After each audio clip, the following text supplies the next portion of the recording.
Welcome back, everyone, to the Cancel for Maintenance podcast. If this is your first time joining us, we're a show that takes a behind-the-scenes look into the gritty, non-glamorous life of aircraft maintenance. We share some laughs, we impart some wisdom, all in hopes of giving you that split seconds relief in your day that will hopefully prevent a mishap.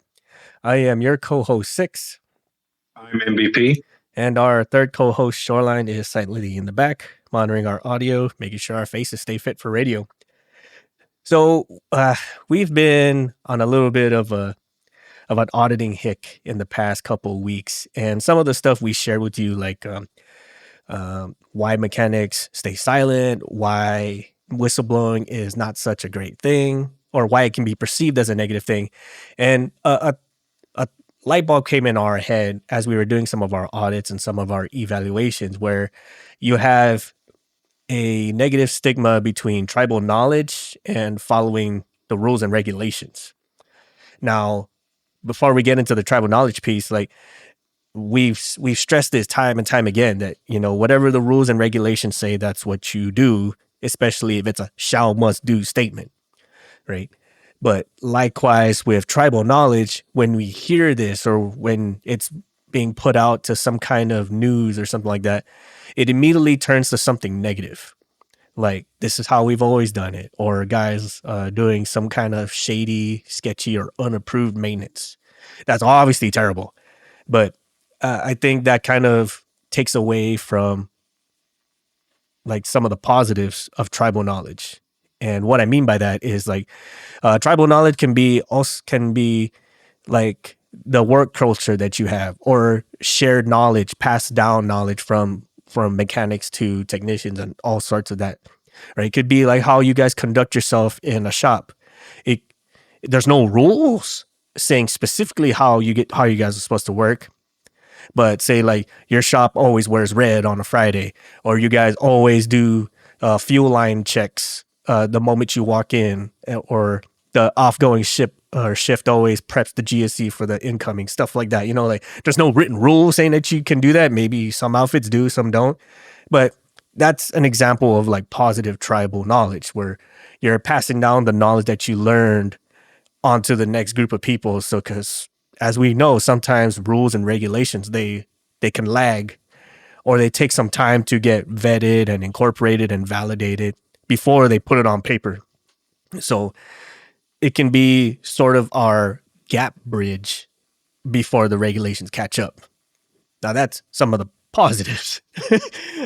Another good example I want to bring up as far as tribal knowledge is concerned is like, say, you have a situation that it's been a minute since you've encountered this, and you got a bunch of new technicians on the line. They've never seen this before, but a seasoned technician, probably 5-10 plus years into the outfit, they have seen this at one point in time, and they do have some kind of knowledge on this. And like, hey, I remember seeing this some years ago. Here's how we fixed it. Here's how we do it. And it could be something small, like a valve is venting for whatever reason or another, or they've encountered a fault that only happened maybe once every 5-10 years or something like that. So that's an example of a good tribal knowledge. Right. Yeah. So somebody who was around back when and say, "Oh, do you remember when we had this issue way back when?" And so where that does play into effect, just to tie in with what you were saying, my boss and I last week we were having a discussion. Something happened with one of the birds on one of the programs. I can't remember. It had a fault in flight, and it was something where the nav system was its voting logic was skewed. Mm-hmm. So for anybody who's dealt with nav systems, especially in these new electronic ones and all the redundancy, right? You have let's say 1, 2, and 3. Well, 1's your primary, but if it starts acting up, 2 and 3 come alive and say, hey, 1, something's wrong with you, and they vote out 1, and then 2 and 3 become your backups, right? They take over. Well, within the software, 2 and 3 said, "Hey, 1, you're sick. You should go lie down for a little while." And 1 said, "To hell with you guys. I'm not sick." Threw up violently in a trash can and then continued going on and nearly caused an accident. Right. Mm-hmm. So to the point where the only way you could shut it off is you had to kill the power supply from that, for that particular, that nav system received its power from. That meant shut off the one generator, which then drained that side's battery, which then killed power to that system. That's the only way. That's the only way Nav 1 would release its authority, is you had to just take it out of the equation altogether. You had to kill it. Mm-hmm. And so we were sitting there talking, and he goes, "Do you remember in 2009 when there was a similar issue on another bird we had worked, and remember how it tanked in?" He goes, "Do you remember what it was?" And I said, "Yeah, it was that."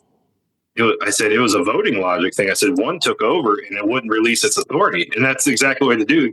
So then we started talking with our new program, and we're like, "Hey, this is what our experience was in the past. You should look at this voting logic in your software." Lo and behold, it was. That was the issue. That was the problem. And software engineers go in and rewrite code. No issues ever since. So that's where tribal knowledge comes in. You're not wasting time and money trying to figure out something that has already been figured out before, but 2, rapidly reducing the chances of an accident occurring. Yes, and that's the primary one. I know I said 2, but that's the real primary reason.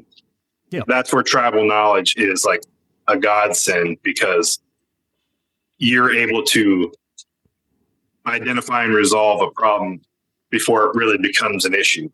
Right. Yeah. And you're applying some trends that may have happened some time ago and it hasn't resurfaced in a while, or it may have applied to a different platform that never happened here. But based on what some of the shared knowledge that you have passed down to each other, like, hey, maybe this is the problem. And you've eliminated all this extra test and prodding and troubleshooting to figure out what it is. Like, okay, we've narrowed it down to these 3 specific issues or whatever. So, like, that's another plus of tribal knowledge. Another good, or it takes the troubleshooting time and reduces it greatly, right? You say, "Hey, this is what I experienced with it. The issue you described to me sounds like what I experienced in the past. I would suggest starting here." And even if that ends up not being root cause of the problem, it does provide a jumping off point for maintenance and engineering to start deep diving flight logs and troubleshooting systems, right? So you say, "Okay, we started here. It actually wasn't that, but while we were troubleshooting, we found this diode on this circuit board in this component had shorted." Oh, okay, well, there you go. But at least it's a starting point. You're not just going, "Oh boy, well, I'm looking at the schematics and here's the whole system. Guess I'll just start here and work my way forward." You know what I mean? Right, like shooting in the dark kind of speak. Mm-hmm. That kind of triggered another example in my mind. Is like, say, like you're an individual, you've figured out a way to make some type of task in your daily shift routine easier, or cut time, stuff like that. Like, you figure out how to prep stuff faster, you figure out how to troubleshoot things faster, whatever the case may be. Like, it's new, it's effective, it's efficient, but it's never been written down or trained anywhere else, right? So you kind of just pass this along to your shop mates or whatever the case, like, "Hey, do things like this, it'll get done faster." It's not technically in the book, but it's not violating any regulations or whatever, right? It's just faster to do it this way. And it becomes like this norm, so to speak, to practice things this way. And eventually, people start saying, like, "Hey, how are these guys so freaking efficient in doing this? Like, why are they so much faster? Why are they doing things so much better?" Eventually, somebody smart picks up on it, and then they're going to say, like, "Why don't we pass this on to everybody else? Make this some kind of standard thing." And eventually, that becomes written knowledge, and then that's how things kind of translate. So it becomes official, so to speak. So that's a good example. But like I said, like with tribal knowledge, we associate it with a lot of negative stuff. And a lot of times we call it either tribal knowledge or we know it sometimes as the norms, right? The air quotes norms. And again, that's not necessarily a bad thing. Like some of the norms might be positives. This is how we do things better. This is how we make things effective. And this is our bridge before the regulations kind of catch up to what we're doing. Because again, like sometimes these things can really lag. But again, going back to the air quotes norms, I feel like there's some psychology behind this because we all associate it as like someone doing something shady or illegal, right? Like the terrible word, illegal. And I want to say that this may be myself and MVP being naive, but I generally don't think that people just wake up wanting to be insidious. You know what I mean? Like they don't just wake up and say, I don't give a shit about the consequences. I don't care who gets hurt. I don't care what happens. As long as I get what I want, I'm good to go. And maybe there might be some variation in that, but no one just like straight up goes hard left. I don't care as long as I get what I want. There are the outliers, people who wake up with matches already lit, ready to burn the world. Yeah. But again, those are the outliers. I agree with you. I think most people do not wake up with devious intentions. Yes. What do they say? The road to hell is paved with good intentions. Yes. Yeah. Yeah. And that's how I feel. That's what really happens, right? Like we have good intentions. We want to make things right. We want to do things right, but we're constrained for whatever reason. We don't have the right resources. We don't have the right amount of time. We don't have the right amount of implementation tactics. Yeah. Right. Like, so what happens, right? We bridge the gap in however way we see is the most logical way of doing things. And that's where I really feel like the psychology of the air quotes norms is where it really comes from is, you know, like we genuinely have good intentions of want to doing something right. And whatever is our logic cycle, somewhere along the line, we come across this bridge or this fork in the road where the negative outcomes of doing the job sketchy is just as bad or less bad than not doing it at all. A prime example is like our time in a very strict emergency environment. Like if this plane does not fly, these people will get hurt and or die. Natural things is going to happen. Like, well, I don't want people to get hurt or dying. I want them to live. I want them to come back safe. So the norm is to make this plane happen, make this plane fly, or make this situation happen, because the alternative is just as bad, if not worse, than you having to do something shady. Right. So here's where I'll give an example of that back in the wartime, right? Iraq, Afghanistan. Look, you need to do this. Yeah, but that's not the right way to fix it. The right way is this way. Okay, but hear me out. If you don't get this bird up in the air, we have troops on the ground that are actively being engaged right now. They need Overwatch support ASAP. And if you don't do this, you're going to cause them to lose their life. Hell's fire, man. I don't want that on I want to help my fellow American, you know? Mm-hmm. And so you do. And I'll be honest with you, I'm guilty of it time and again. I've had that story told to me a few times. And I also knew that that was a very serious thing. I knew the people who were being engaged, and I said, well, let's send her away. You know, I mean, to the point where like flight control surfaces had some damage to them from a hailstorm. They still went through full range of motions and all that, but they were delaminating pretty severely, and stresses of flight, as you know, can cause whatever else. And if they decide to just let themselves go mid-flight, I mean, you could lose the whole asset. So then you lose the asset and it doesn't make it to mission, you know, and so now you've lost an asset and people being the worst, but it was a no-win situation. Best case scenario, makes it over there, does its job. Everybody comes home safe. Right. So that's where you mentioned psychology. That's where that comes into it. Where you're like, oh yeah, I'm going to do that, because it's the right thing. In your mind, you're morally right. Mm-hmm. And we all have a pretty similar set of morals, I think, as humans. Again, they're the outliers, and Six's morals may be similar to mine, but looked at through a different lens, Mm-hmm. But I think we all typically have those kind of morals, and we in our minds, what we're doing is right, even though it's really not. Yeah. And I really feel like since we're kind of touching the point of the psychology bit of it, I don't feel like we generally just say screw the morals. Like, we want to do something good, we want to make something happen, and following the logic chain of this, when something shady does come up, we typically look towards someone with a very up top decision making authority, right? Like, I will only do this if you're cool with it and you sign off on it, and I want it in writing saying that you are cool with it, right? Kind of going back to MVP's story where we have to talk to somebody with a little bit more oomph than just a chief mechanic, right? Maybe someone of executive authority or something like that. So if you want me to give specifics, I mean, I can talk into that, but it's essentially right. It's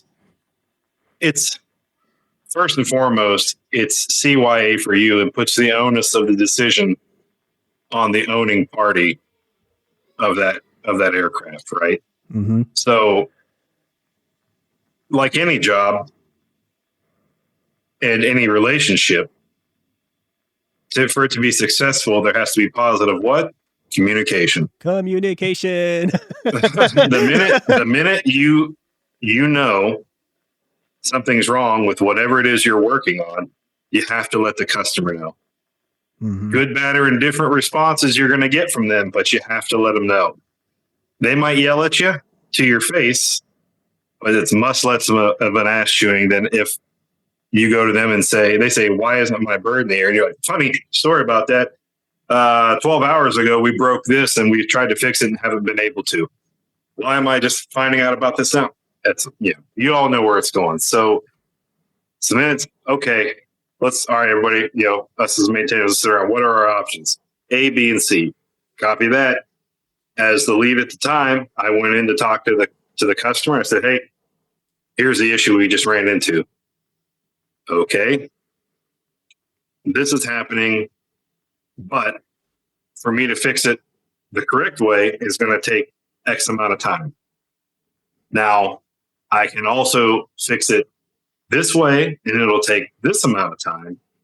Or I can do this very last thing, which is, I'll say, is the furthest from being correct way to fix it, and we'll still make mission time. Okay. And I said, so those are your options. And the customer always come back and say, okay, obviously we want to meet schedule and mission. Great. Are you comfortable? They would always ask me, are you comfortable with doing what you just said you can do? And I'd respond, I wouldn't have brought it up to you if I didn't, and they would say, okay, awesome. Appreciate the info. Thanks for letting me know. Let's make it happen. And they, say, what do you need from me? And I would always ask, would you be able to give me a waiver? I said, it just helps cover me in case something adverse does happen. It just protects me as a person, supporting this program, and protects me from ramifications from my company, and the Chiefs were always excellent. And they were like, yep, you got it. Type it up, send it to me. I'll sign it. So that's what I do. I go in and type it up real quick. Boom, they would sign it. I'd sign it. I had a little waiver book that I'd throw it in. Boom, out the door. Now, that's a very unique situation with a very unique type of aircraft. Don't think that's going to happen in your FAA jurisdiction and EASA jurisdiction realms. That's why you have MELs. Yep. But regardless, that's kind of where I was getting at with making those decisions and looping in somebody with some more power. So when inevitably word would make it home, because I'd always tell leadership at home, here's what we ran into today in our daily reports and all that. Here's what we ran into. Here's what we did. And you'd always get fired back. Who the hell do you think you are making those kind of calls? I said, I'm the lead mechanic at this location. I made the decision. I clued in the customer. The customer has given their approval, signed, and mission went off without a hitch. As you can see, the customer's email to the company stating that they are extremely happy with the mission success we had due to our efforts. And so with that, again, not the right way to do it. And the company still wasn't very happy with me, but they couldn't really do anything to me because I had made the customer happy. Mm-hmm. And Six and I were just talking about this before the show, but one of the industry standards that are being pushed right now from the government side is customer satisfaction. I know all companies push that or whatever else, but if you really drive customer satisfaction, but doing it with what you know to be safe, you are going to get the best results. So the company may be mad at you, but they can't ever do anything to you. So you almost become that untouchable person. Mm-hmm. You ever seen those like memes where it says boss needs a job done last minute, and nobody else there can do it. So who do they call? And it says me rolling in with five monsters, 2 packs of Marlboros, and a whole lot of hate, to do the job. Because like they ain't happy about you, but they know you get results. Yep, absolutely true. And to tie in with this, right? So like the logical cycle in all this is you have to appeal to somebody with some kind of decision-making authority. And once they're cool with it, right, they might throw, and this can be either an executive or some engineer or whatever you guys actually call it. But there's always going to be someone with some kind of decision-making authority that's going to, air quotes, make this right? And generally when they do that, they throw some legal speak into this to make this a limited one-time decision, saying for this particular situation, for this particular plane or whatever, it's going to happen only for this. And they sign off on it and it goes off and it's cool, right? That's our one-time waiver. That's what's going to be the thing.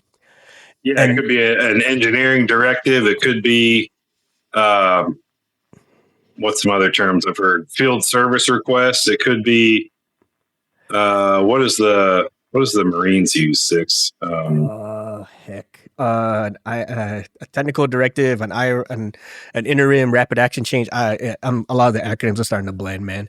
But right, it's essentially like a ferry flight. Yeah. Point A to point B, and it dies once it gets to point B. Yes. Yes. That's kind of what those one-time things are. Oh my God, here's a containment action fix, right? Mm-hmm. Boom, boom, boom. We can make this happen. It'll go off without a hitch. Great. Now, while that happens, sorry, Six, I cut you off. I think you're going to keep talking about it, but go ahead. No worries. I think we're going in the same direction with this. So like what happens when that one time goes down, right? A situation might pop up that's similar but different, right? Like real similar but not exactly the same. We go through the logic cycle again. We try to bridge the gap, and then we make this appeal to the decision makers. Like, hey, here's a problem. It looks similar to this. What do you want us to do? And what happens? That some individual, maybe the same person, be like, didn't this happen before? Just do what you did last time. They rubber stamp it and move on, right? And so you go about doing this, and I think history has shown that usually with a gripe like this, it doesn't resurface just once or twice. It usually happens like 3 to 4 times. And so you start getting into like this little learning, like automatic learning shortcut where you'd be like, oh, this is going to happen. Let's just reference the fix to this last memorandum or whatever the case may be, right? This gripe happened, use this as reference. They won't even bother the decision makers because it's happened enough times where you just say, oh, well, same problems, similar fix, use this.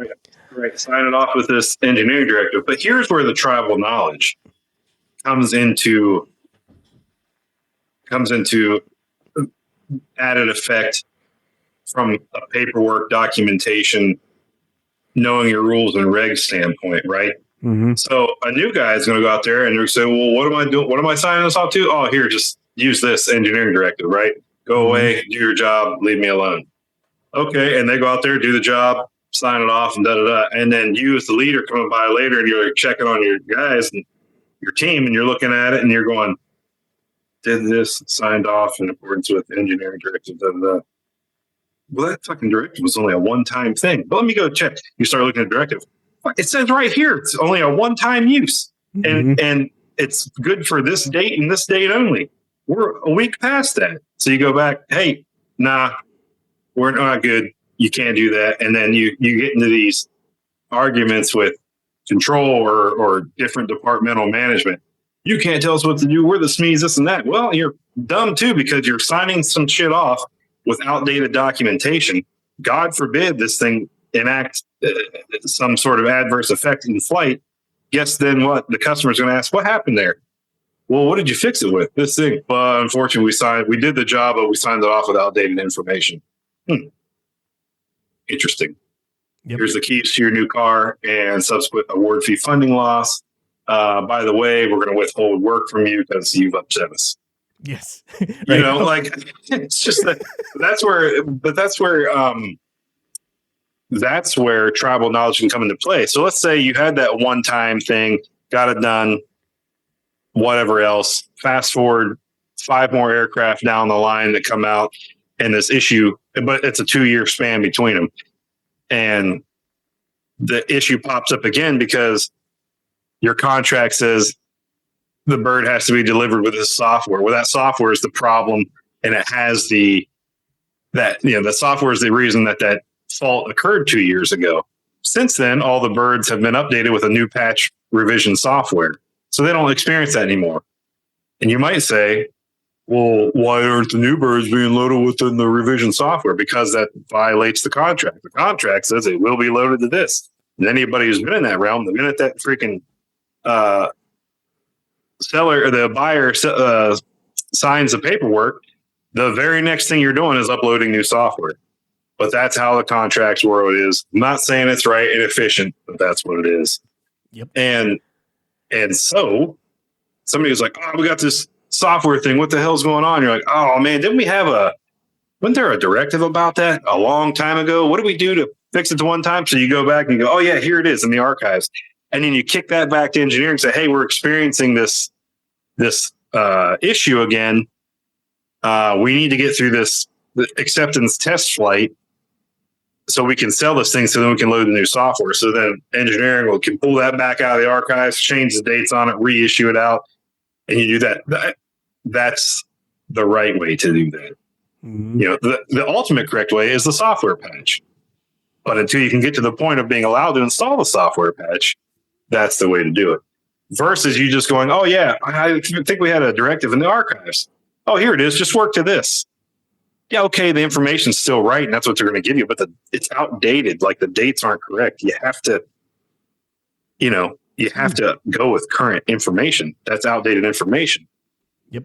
And who's to say when engineering goes back and looks again and say, oh, this is what we did 2 years ago, but actually if we do this one extra thing, then we get even better results. And they would add that in there. But you wouldn't know that if you didn't touch base with them. So that's a positive benefit of tribal knowledge, is also understanding and remembering different issues from past and knowing what documentation did exist out there for them. I tell you, those people who can remember those kind of things, I call them, they're excellent at finding the obscure. And I have an analyst who works for me now, and he is one of those people. Excellent at finding the obscure. He can find a process document anywhere from any point in history. It's impressive. You know, sorry, yeah. I'm going off on a tangent, but like those people who can remember that crap is just amazing to me. Almost. Was that an eidetic memory? Yes. Yeah, eidetic. Does that tap into the psychological part of this conversation? Yeah, it is. Eidetic, man. That's for eidetic for everyone else out there. That it layman's terms translates to photographic memory. They're more or less like a steel trap tape recorder. Like it once it goes in, it doesn't come back out. Like it's there forever. It self preserves and it self generates. Like I don't know how people do it. Like it blows my mind every time. And MVP is exactly right with these kind of things. Like so, what really manifests the negativity of tribal knowledge is when we deviate one time to facilitate a need, and we kind of sort of we immediately create shortcuts to start using the deviations instead of it being its one time thing.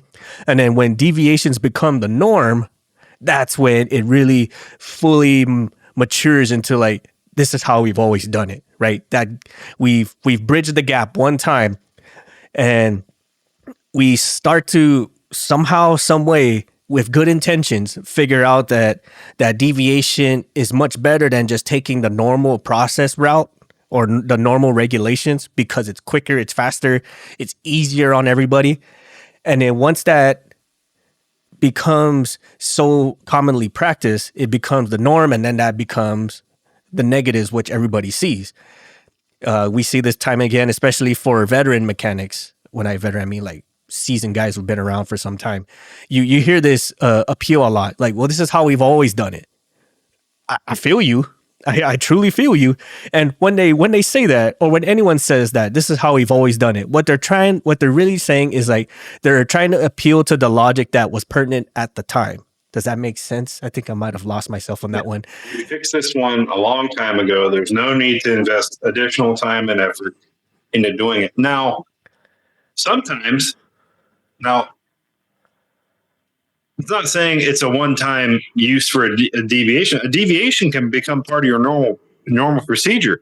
You have to take the effort and steps to make it part of the normal procedure. You got to update your documents. You got to go update the maintenance manuals. You have to put in those steps. Then the information is there for everybody, no matter where they are, to be able to work to that deviation that's now a standard. But you can't just use the deviation and say it's standard now, and you're like, standard to who? Yes. And I'm playing a little bit of devil's advocate from some of the previous stuff that we got from patrons. It's like, well, what if the manuals or the instructions or whatever are so old that they just stop making it? Like it's obsolete, and you kind of have to rely on common practice, air quotes, tribal knowledge to make this happen. For those cases, you see this a lot with general aviation, where like stuff just doesn't exist anymore. Like this was made back in the 50s, and they're not going to make them no more because they don't sell enough of it. I get it, right? Or kind of like how you have to pay a subscription to access manuals, and some people don't have thousands upon thousands of dollars to do that. So we kind of just pass down knowledge from one place to the other. That's the positives of tribal knowledge, where like this is kind of like our way of kind of bridge the gap financially to make things work. The problem with this, just like how we are with taking shortcuts to make deviations the norm, is when you get enough insider tribal knowledge or inner circle knowledge, as it's passed down from one place to the next, if it's not documented properly, or at least captured accurately, it's going to get twisted and bent to whatever ways one person remembers it to the next. Like I can say A, B, C, D, F, and then it goes to the next person. They may have heard A, B, C, F, D, E, whatever the case may be, right? It's the same steps, but it's just in different orders. And you pass that down long enough, a lot of misinformation and twists and bends and a lot of isms gets put into that shouldn't have been there. And then you just continue on as things go, and you don't realize that just like how that's bad until something breaks, right? And sometimes, especially for general aviation guys, that's like the only metric you have to go with. Like you don't know you did it wrong until it broke. I mean, that didn't work.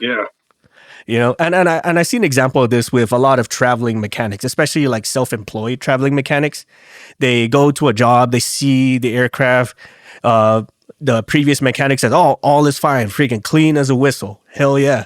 And then you, with the knowledge that you've learned because you've kept up with currency and you've been around the block a few times and you talk to other people who have seen common issues, you pop the hood on this thing, like, why is the cylinder cracked? Like, and then you talk to the seasoned mechanic beforehand or the previous one, like, what are you talking about? The cylinder's cracked. It's not cracked. It's just leaking a little bit. Like, yeah, it's leaking because it cracked. It's within allowable limits. Says what? What's the allowable limit? Well, I mean, it's only one drop every 5 seconds, and you're like, yeah, but it's not supposed to leak from there, not from the middle of the cylinder. Yeah. Right. You know what I mean? It has the leak. Yeah. It has the leak limit of a SR71. Like, what? It's not supposed to. It's not supposed to leak gallons, right? This also kind of reminds me of going off tangent. This reminds me of how people have a oil consumption log for gearboxes. You know, like I'm kind of confused here. Like, how does a gearbox consume oil? Oh, you know, like we fill it up and the oil level drops. Yeah, because it's leaking. You know what I mean? Terrible example, but this is kind of like how. I will say there are some engines out there though that they have oil change intervals, but you'll never get to those intervals because it just burns oil so much that you're going to be constantly adding quarts. It's like we call it self-changing oil systems. And the manufacturers, you're like, hey, this thing flew. I put a quart in yesterday. It flew for 10 hours today. And then it landed. I had to add another half quart. And then it flew another 6 hours and it came back. Then I had to top it off with a full quart. I'm like, oh yeah, those engines are known for burning oil like that. That's normal. I mean, all right, at least I got it in writing from the manufacturer, but like, holy shit. Yeah. And that's the part that this is kind of like the moral of the story and all of this, right? Tribal knowledge for good tribal knowledge, the best thing you can do is whatever you found to be best practice, document, and communicate it, right? Exactly to the T, how you've written it down. Yeah. It's essentially like, what do they say? What's the difference between science and messing around? Writing it down. Yes. You know, if you figured out a good general practice on your own, I mean, tell somebody, you know, make it become part of the doctrine. And then look, hey, you contributed to the industry. You developed a new standard, you know? Yes. Right. And then that's kind of like the bridge, especially for general aviation guys, right? Because again, like I said in a previous example, some of these manuals are so old and obsolete that they're not even paper anymore. They're just like goop. That's how old they are. So the best workaround to this is whatever best practice that you know is safe, write it down. And as MVP said, the only difference between fooling around and finding out and science is writing it down. And in turn, doing so, it mitigates the misinformation that gets put into tribal knowledge. Like, this is how I smooth out dents with a brick. Terrible practice. But this is how the last person taught me how to do it. And that's how that last person who taught him how to do it. And the only reason why... And think about, like, I'm sure, especially AOG mechanics, how many times have you been on the road and you've had to do some form of troubleshooting and had to go to Napa Aviation and concoct your own test set to read pressures or you know, voltages or you name it on the airframe. And then lo and behold, next time you go home, hey, look, there's an actual assigned part number to it now, and now it resides on the tool shelf for everyone to use. Kind of like that. Like, you have enough knowledge that you knew what you needed to put together to make that test work in the field. And then guess what? Now your test set you developed and the procedures you came up with have become the standard for the rest of your team. But you have to go through those additional steps. You can say, that's what I did, and hand them a bunch of hoses and gauges, you know? Yeah. You gotta impart the wisdom on the next. Yes. And the best, and sadly, you know, the best way to do that is to write it down. I mean, there's a lot of books out there. I'm not throwing too much shade on authors out there, but what makes a person, an author, and an expert is writing it down. sad to say, man, like there's a lot of individuals out there who wrote books that don't know dick shit about what they talked about, but they were the first to put it down. So now you're kind of mooching off them. If that puts in a perspective for some of y'all. Right. You're forevermore, you're contributing to the original. Yes. And likewise, to help mitigate the negatives of tribal knowledge is for all us individuals who have been around the block a bunch. I know that's a default thing to do, is to just reach back to some kind of authority way back when to kind of justify what you did as right. It may have been pertinent that time, but it may not be relevant now. So the best way to help mitigate those issues is to do a self-evaluation of yourself or of your practice, because what was true then may not be true now. And we all know with aviation, especially, things evolve so fast that what you did today may not be even close to right tomorrow. So having some type of self-assessment to ensure that what you're doing is still correct, or if you're even doing it correct, that would put a clamp on a lot of the stuff.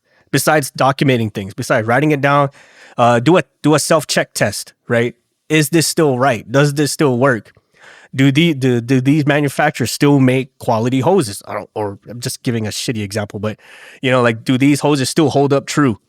Or maybe they change vendors and now the hose is kind of in hold pressure for more than 200 psi.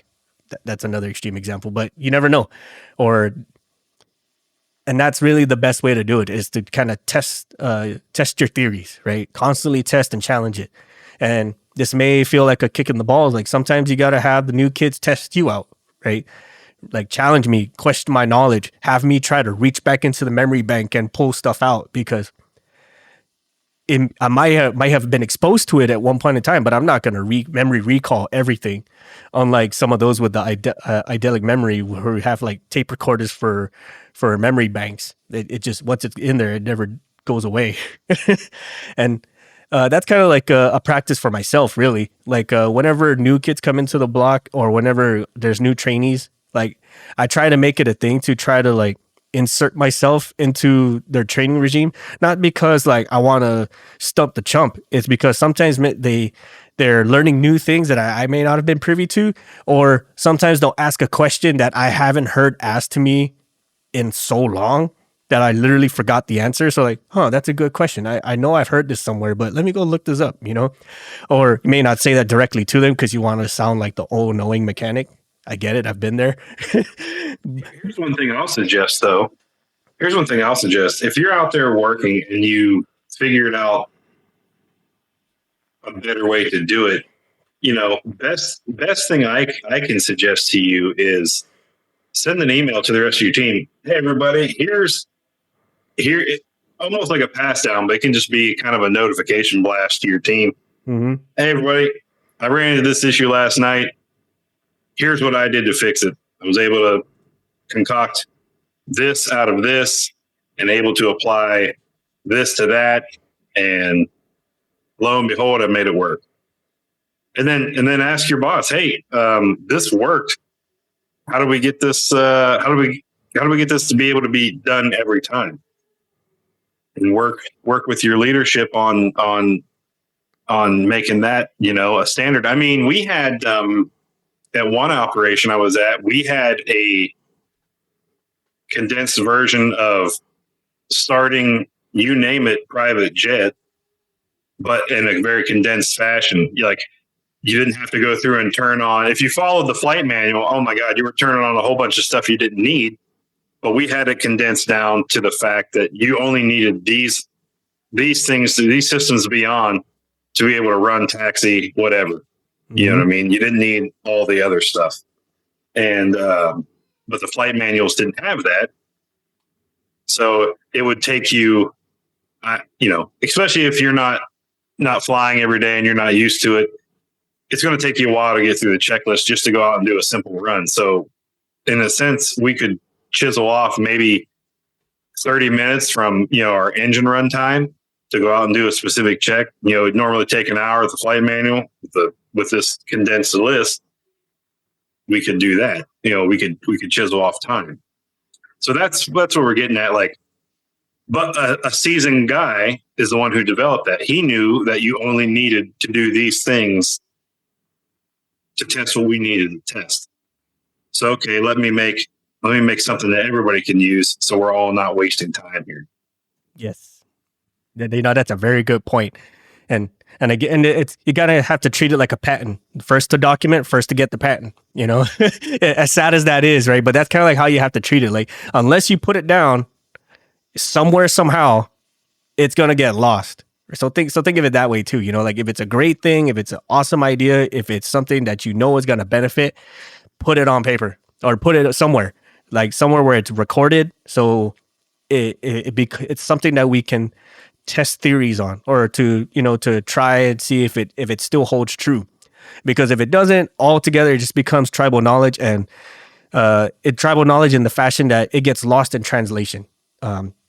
Again, well, it lost in translation, but here's also another negative caveat to the tribal knowledge. I know this one thing, but if I tell 6 this one thing, now 6 knows this one thing, and I'm of somehow lesser value in my mind. So I'm going to retain that knowledge so that only I can do it. And that's how I'm valuable, because they're going to have to call on me every time to do it. Mm-hmm. And unfortunately, some outfits allow that kind of stuff. But if I'm any type of leader, I'm going to that person and going, I need you to type out everything you did. We're notifying the team. No, I don't want to do that because I only want to be the one to do this. Okay, well, then we can just go ahead and I can just make your life a little bit more miserable. Cool. Now you get to clean labs. Why? Well, you don't want to share knowledge, so nobody else wants to share. Nobody wants to do the lab work, so now you don't get to share the lab work with anybody. Yeah, it's kind of a shitty way to go about it, but in a sense, you're being a child. Like, why would you not want to impart that knowledge to help somebody else? Because let's say it's something where it prevents, you did something and it prevents some component from getting damaged, somebody from getting hurt, but you're not willing to share that. The next time that component gets damaged, I'm holding you responsible. Mm-hmm. Well, I didn't do anything. Yeah, but you knew that it was a problem and you chose not to tell anybody or how to address it and fix it. So you're responsible. You know what I mean? Yes. Some people might disagree with that statement.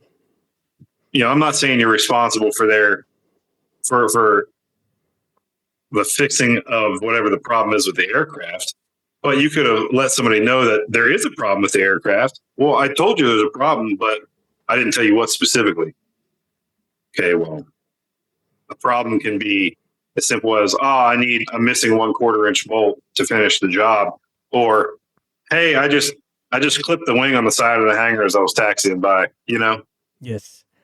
You know what? That's a very good point you mentioned there. And those kind of individuals who really like to hoard knowledge, those become single points of failure. And exactly, as cool as that may sound to that individual, like, oh, whatever, job security. True. Until they just find a workaround and they just bypass you altogether. That's right. Until they find a workaround for you. Yes, and bypass you altogether, right? So, like, what used to be your job security is just like a surefire point that they know to at some point bypass to get you out of the loop, right?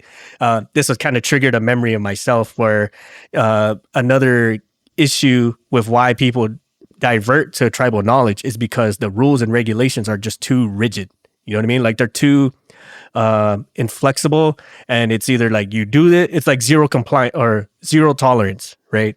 It's either you do this to the T or you're out or you're fired or whatever the case may be, right? So, like, we invent all these different shortcuts to hit the wickets, but not be so tied up, if that makes any sort of sense. Like, the rules are so strict that you have like zero room for mess up. And so we create like these tribal knowledge workarounds to be able to do what we need to do, but not have to be so encumbered that we have no room to flex, right? So it's kind of like you did the job by the book, but you had to deviate a little bit. And that's where the other side of the the tribal knowledge comes from. Like the rules are just too inflexible for you to really do your job the right way. And that's another issue that comes about it with both the rules and the tribal knowledge piece. I'm really advocating devilly about this. And another that ties in with the sustainability aspect. Yes. Hey, we have this, you know, like from a QA standpoint, okay, I'll fix it to where nothing ever happens again. But to do the simple job of changing a tire is going to take 4 days. But that's also not conducive either. So the continued sustainability aspect is, hey, these rules, like we didn't have this process to begin with. So we wrote one, but we went over the top because we just weren't sure. So we wanted to cover all bases. Now we realize we don't need to be that strict. So let's change it to where it's a little more flexible. However, that takes time and effort on people to do. And oftentimes people don't want to input that effort, management specifically. Mm-hmm. And so you're stuck with this overly rigid process and you're going, hell with that. And then that's when you start deviating. Yep. But for continued sustainability, you have to keep revamping and assessing and ensuring what you work to actually works or is still working for that current environment, right? And if it's not working, okay, change it. You got to change it to make it what fits the narrative now, because the only constant is change. And we all know that, especially in a maintenance shop, we don't do the same time change, whatever. And so use a new tool, for example. Hey, let's use a mule, right? Hey, we've had this mule from 1985 that we've been working forever. So this is what here's how you operate it. Here's how you do whatever. And so somebody finally in management goes, no, I'm tired of that old pile. Here's a new mule. We've invested in this. It'll service the system in half the time. Okay, well, you can't use the old process for the old mule to the new mule. It's just not going to work. So you have to adjust and change with times. When you get a new tool in, when you get a new whatever in, let's say you get a new customer and they have different requirements. You gotta modify yourself to fit those needs. That's what we're saying. Yes, hands down. I'm sorry, everybody. I feel like I kind of rambled a lot back and forth on some different topics in this episode, but like, take your tribal knowledge and make it a process, and then take that process, and as time goes on, modify it with other tribal knowledge that you may obtain along the way or have learned along the way, and adjust to fit your business, customer, and you specifically, your needs, to make sure it all flows smoothly. Absolutely. That's a really good point to really emphasize. I would also add, to kind of round off this episode, is for all of you guys who are seasoned, who know what you're doing and have been doing it for some time. And I would highly suggest that you guys invest some time as a trainer, be it formally or informally, whichever, but train people and then document how you did it. Right. And the reason why I say this is because this allows for you to see physically the results of your training regime. And this also allows you some self-assessment, be it yourself or to the people that you've trained. Like, you can see what worked and what didn't, and you can actually dial it in to what works. Because like it's just like when you go out shooting and hunting, you don't just aim for the fences and then just hope for the best, right? You kind of take a couple of practice shots, you dial it in. I don't, I take a couple, I take a couple of puck shots, they say, okay, where am I shooting at? So that way I don't just Kentucky wind this thing. I'm shooting 5 feet left, and that's how I get center. I mean, eventually, if I'm in the heat of things, I probably would, but, like you take a couple of practice shots, you do some stuff, you dial it in, you get your process right, you really figure out your recipe. So then once you figured it out, then you write it down that, okay, I've tried it a bunch of times and this is what worked best. And then we'll reassess it as taste and time changes and see if it's still relevant. That's really the thing to do. And it's going to be a concerted effort from everybody, that we really have to make this conscious decision to try to mitigate the misinformation out there with what's going on in the aviation world, because there's still some knowledge out there that may have been relevant in the 50s and the 70s, but aircraft today, they're so smart, they may as well start writing their own books, because they basically tell us what's wrong and they tell us what to do, and we're kind of just like their servants at this point. Skynet is slowly but surely taking over. But hey, let us know what you guys think. What sort of ways do you feel like really make tribal knowledge positive, and what's some of the negatives you've seen, and what steps have you taken to kind of isolate and mitigate that?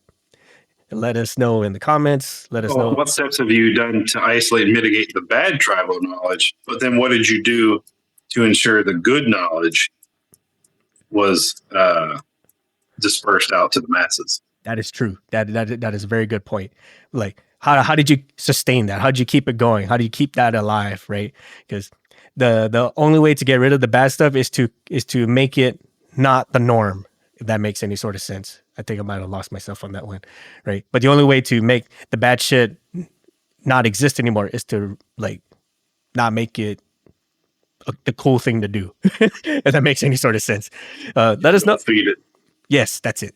Let us know in the comments, our social medias, email, website, whichever is the easiest for you. The absolute best way to reach us and have conversations like this is our Discord channel via Patreon.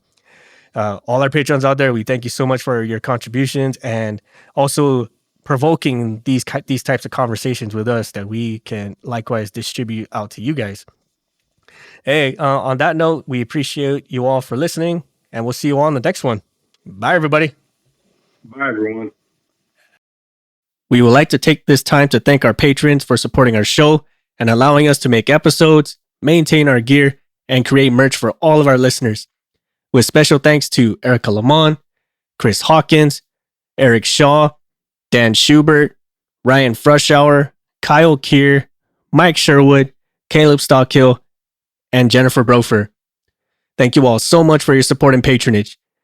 If you like our show, please support us on Patreon. You'll receive awesome perks like access to our private Discord, discounts and early access to our merch, first glimpse of our comics and other projects, and so much more. You can further support us and show off your prowess as an aircraft specialist by visiting our shop at cancelformaintenance.com. If you like classy or rugged watches, visit our affiliate Rockwell Time at rockwelltime.com. Use the code CX, the number 4MX to save 10% off your total order. If you have suggestions for the show or you'd like to be a guest on the show, send us a line on our contact us section at cancelformaintenance.com, and we'll do what we can to get both your ideas and yourself on the show. Please support us on social media like Facebook at Cancel for Maintenance, Instagram at CANX for Maintenance Podcast, or Twitter at CXMX Podcast. Please check out our new comic series on the Tapas app. Like, share, subscribe, and comment on our comics. Let us know what you think. Thank you all so much for your support and listenership, and we will catch you all next time.